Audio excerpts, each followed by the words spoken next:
প্রকাশ করা উচিত ছিল, তাদের ক্ষমা চাওয়া উচিত ছিল এবং বাংলাদেশ সরকারের শুধু একটা প্রেস বিজ্ঞপ্তি না, খুবই কঠোরভাবে তাদেরকে ডেকে এনে শাসানো উচিত ছিল এবং সেই জবাবদিহিতা চাওয়া উচিত ছিল যে কেন এই ধরনের প্রেস কনফারেন্স কিভাবে সংঘটিত হয়। এটা বাংলাদেশের সার্বভৌমত্বের বিরুদ্ধে এই প্রেস কনফারেন্স হয়েছে।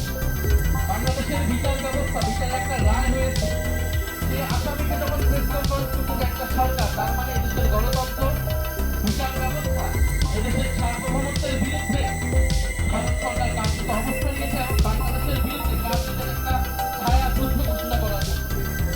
ফলে ভারত সরকার কি এইভাবেই বাংলাদেশকে ঠিক করবে সেটা আমরা জানি, কিন্তু বর্তমান সরকার কি ব্যবস্থা নেবে এবং আমরা রাজনৈতিক জনগোষ্ঠী হিসেবে সেটাকে কিভাবে মোকাবেলা করবো, সেই ঐক্যের জায়গাটা আমাদের কোথায় সেটা আমাদের খুঁজে বের করতে হবে।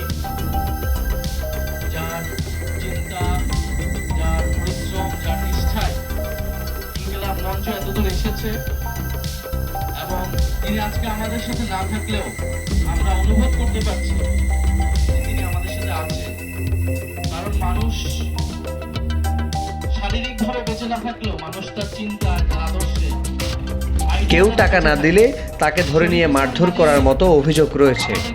তবে সরকারের খাস জমিতে মহিষ চড়াতে টাকা নেওয়ার বৈধতা নিয়ে প্রশ্ন তুলেছেন স্থানীয়রা। ওসমান হাদি এই বাংলাদেশের মাটিতে যুগ যুগ বেঁচে থাকবে তার চিন্তার মাধ্যমে। বিষয়টি নিয়ে দীর্ঘদিন ধরে আলোচনা চলছে।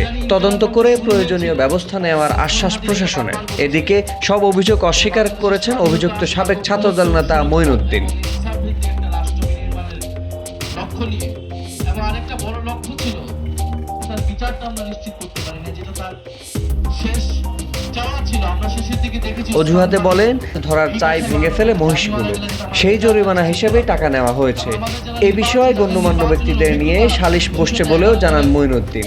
খামারিদের থেকে উত্তোলিত টাকা তার কাছেই জমা রাখা হয়, এমনকি নিজের মহিষের জন্যও টাকা দিয়েছেন বলে দাবি করেন এই নেতা। মা বোনদের কাছে, তরুণদের কাছে গেছে, তার একটা কথা, কমন কথা সবাই বলেছে যে ভাই ওসমান হাদির বিচারটা যাতে হয়।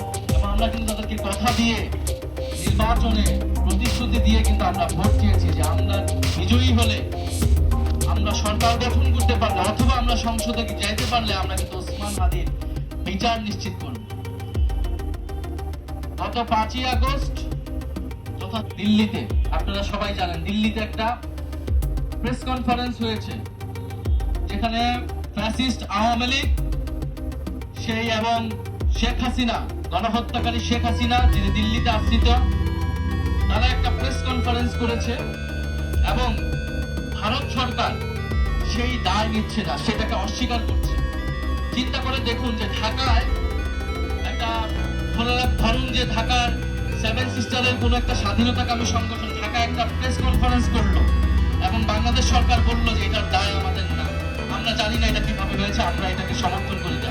এটা কি কেউ বিশ্বাস করবে? পৃথিবীর কেউ এটা বিশ্বাস করবে? এটা বিশ্বাস করবে না। ফলে দিল্লিতে যে প্রেস কনফারেন্স